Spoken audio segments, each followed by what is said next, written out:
Mesdames et messieurs, bonjour et soyez les bienvenus à cette édition d'information que vous offre la rédaction de Canal 7. Ouvrons ce journal avec l'affaire des 10 personnes d'origine somalienne et kenyane qui sont soupçonnées d'activités terroristes en Ouganda. Ces derniers ont été mis en garde à vue mercredi après être parus devant la justice à Kampala. Apparemment, ils seraient membres d'Al-Shabaab, un groupe terroriste somalien affilié à Al-Qaïda. Des précisions avec Samperonba. 8 hommes et 2 femmes suspectés d'activités terroristes par la justice ougandaise ont été interpellés et placés en garde à vue mercredi à Kampala. Selon la police, il s'agit des membres du groupe terroriste Al-Shabaab réfugiés en Ouganda. 9 d'entre eux sont des Somaliens et le 10e est un Kenyan. Âgé de 20 à 31 ans, ils exercent comme hommes d'affaires et pilotes dans le pays. Au vu de l'arsenal découvert dans leurs habitations situées notamment aux alentours de l'ambassade des États-Unis à Kampala, tout porte à croire qu'ils s'apprêtaient à perpétrer un attentat. Soutenant le groupe Al-Shabaab, sachant ou ayant des raisons de croire que leur soutien serait utilisé pour la préparation et la perpétration d'actes de terrorisme. L'Ouganda est un des principaux fournisseurs d'hommes à la force de l'Union africaine en Somalie, une présence qui est dénoncée par le groupe Al-Shabaab. Celui-ci a indiqué il y a 2 semaines, au lendemain de la mort de son chef tué lors de frappes américaines, qu'il se vengerait et attaquerait les intérêts américains et de l'Union africaine. Les 10 accusés qui seront jugés le 7 octobre prochain ont pourtant tenu à se faire entendre. Nous ne sommes pas des criminels, nous sommes des réfugiés, nous sommes de bonnes personnes. En tout, ce sont 19 hommes et femmes qui ont été interpellés. Aucune information sur ce que sont devenues les 9 autres personnes. La sécurité a été renforcée autour de l'ambassade américaine. L'Ouganda a souvent été le théâtre d'attentats terroristes visant les intérêts américains. Le dernier attentat revendiqué par Al-Shabaab en 2010 avait causé la mort de 76 personnes. Toujours en Ouganda, la Fondation pour le développement des médias, à travers son projet Action pour la transparence, a lancé une application permettant aux citoyens de dénoncer tout acte de corruption à partir d'un téléphone mobile. Les détails avec Abdulaziz Maïga. L'ombre de la corruption plane dans cette école comme partout en Ouganda. Mais une application pour smartphone appelée Action pour la transparence pourrait aider à changer cela. Nous voulons savoir si le gouvernement dit que ce montant a été débloqué et donné à l'école X. Est-ce que ce montant exact est parvenu à l'école? Et s'il est parvenu à l'école, est-ce que ça a été utilisé conformément au budget?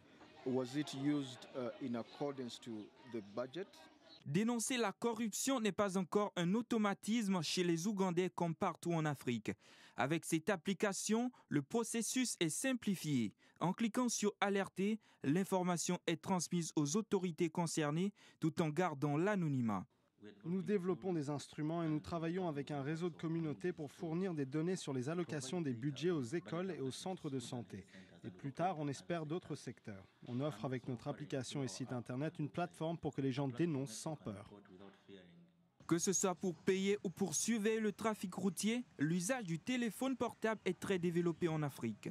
Et si l'expérience réussit, lutter contre la corruption sera alors entre les mains de tous. Rappelons que ce projet envisage de former plus de 2000 journalistes militants des droits de l'homme et des dirigeants locaux sur la gestion budgétaire. En Palestine, à chaque sortie en mer, c'est le même scénario pour les pêcheurs gazaouis. À peine sont-ils arrivés à 5000 nautiques au large de Gaza que les tirs fusent et un haut-parleur israélien crache qu'il faut rebrousser chemin. Une situation qui porte un coup fatal sur leur activité. Un reportage d'Abdulaziz Maïga. Les pêcheurs de Gaza travaillent désormais presque à perte car le blocus israélien mis en place en 2006 leur interdit de s'aventurer plus loin que 6000 nautiques.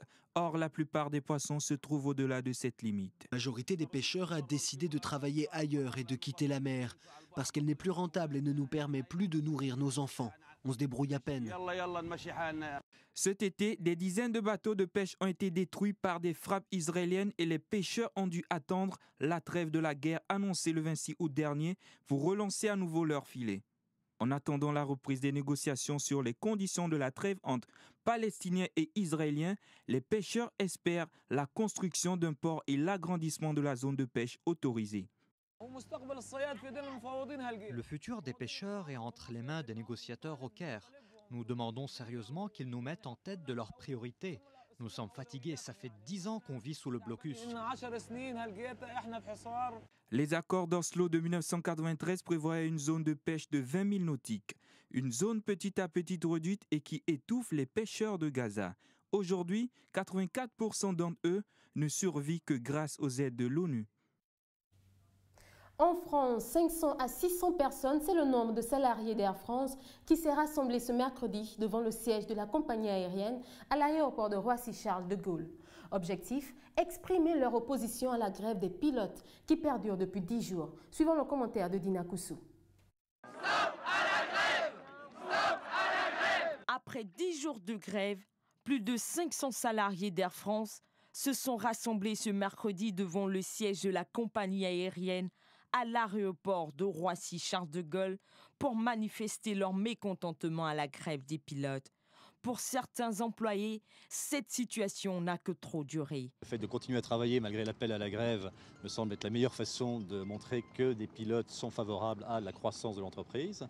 Et deuxièmement, comme je le disais, j'estime que je n'ai pas le droit de confisquer le fruit des efforts qui ont été faits par l'ensemble des salariés du groupe pour redresser la compagnie. D'autres salariés estiment également qu'une minorité d'employés n'a pas le droit de freiner la croissance de toute une entreprise et de paralyser le travail d'autant de personnes.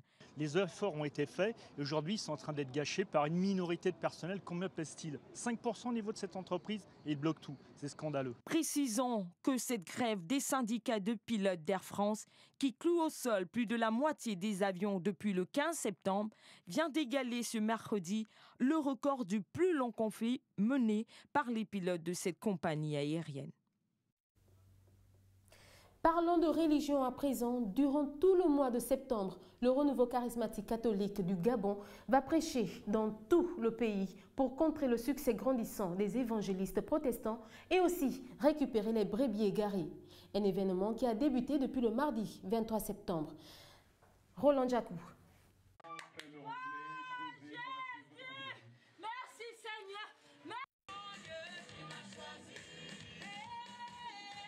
Des cris de joie, des chants d'adoration, des pleurs et des prières, voilà ce qui est au menu depuis le mardi 23 septembre 2014 au Renouveau charismatique, une vague de réveil apparue au milieu des années 1960 avec le Concile Vatican II. Au niveau du Gabon, on compte près de 80% des chrétiens dont la majorité est catholique. Et à travers le renouveau, les adeptes veulent donner la possibilité à tous ceux qui aiment cette forme de louange de pouvoir faire l'expérience du renouvellement de l'esprit. Ce qui se vit dans le renouveau se vit selon l'esprit catholique. Voilà. Et comme je disais tout à l'heure, déjà au niveau de l'organisation, nous avons un aumônier, c'est-à-dire un prêtre, qui est chargé normalement d'écouter, de voir que tout ce qui se vit au niveau du renouveau se vit selon l'esprit catholique, selon la doctrine de l'Église catholique. Devant la gare ferroviaire d'Ovendo, commune située au sud de Libreville, des laïcs se succèdent sur le podium pour chanter des louanges au Seigneur devant plusieurs centaines de fidèles, souriants et conquis. Durant tout le mois de septembre, le Renouveau charismatique catholique va prêcher dans le pays pour récupérer les brebis égarées et aussi contrer le succès grandissant des pentecôtistes qui ont une autre perception du mouvement charismatique. Nous, ce que nous faisons, c'est exactement dans l'Esprit de Dieu qui travaille. Mais dans les membres charismatiques, si nous rentrons là, nous allons constater plusieurs choses. Nous allons découvrir plusieurs choses qui ne sont même pas bibliques. Mais alors que l'Esprit de Dieu doit agir dans l'Église puissamment en se basant sur ce que la Bible a dit. Exalté par les rythmes africains de l'orchestre, la foule se déhanche en agitant les chapelets, les bras levés au ciel. On est bien loin de la rigueur et du formalisme des messes traditionnelles de l'Église romaine. Mondial au Qatar, le président de la Fédération allemande de football plaide pour plus de transparence quant à l'attribution des mondiaux 2018 et 2022. Willy Tonangoy de Bambera. Wolfgang Niersbach, Le président de la Fédération allemande de football a plaidé pour plus de transparence sur les conditions d'attribution des Coupes du Monde en Russie et au Qatar dans un entretien paru ce jeudi dans la presse allemande. Nous ne souhaitons rien de plus qu'une explication rapide afin que toute spéculation soit terminée, a-t-il déclaré dans une interview au quotidien allemand Frankfurter. Il s'est dit attaché dans cet entretien à ce que le président de la chambre de jugement de la commission d'éthique de la FIFA, l'allemand Hans-Joachim Eckert, évalue les résultats de l'enquête avec soin, puis prenne des décisions claires. Je pars du principe que ces décisions seront ensuite publiées. Mercredi dernier, Michael Garcia, l'enquêteur en charge de faire la lumière sur les conditions d'attribution des mondiaux 2018 et 2022 à la Russie et au Qatar, avait réclamé la publication intégrale du rapport qu'il a remis à la chambre de jugement de la commission d'éthique de la FIFA. À noter que l'attribution du mondial 2022 au Qatar continue de faire des remous et figure sur l'agenda du comité exécutif de la FIFA jeudi et vendredi à Zurich. Voilà qui met un terme à cette édition d'information. Merci à vous de l'avoir suivi. Bon début de week-end à tous. Au revoir.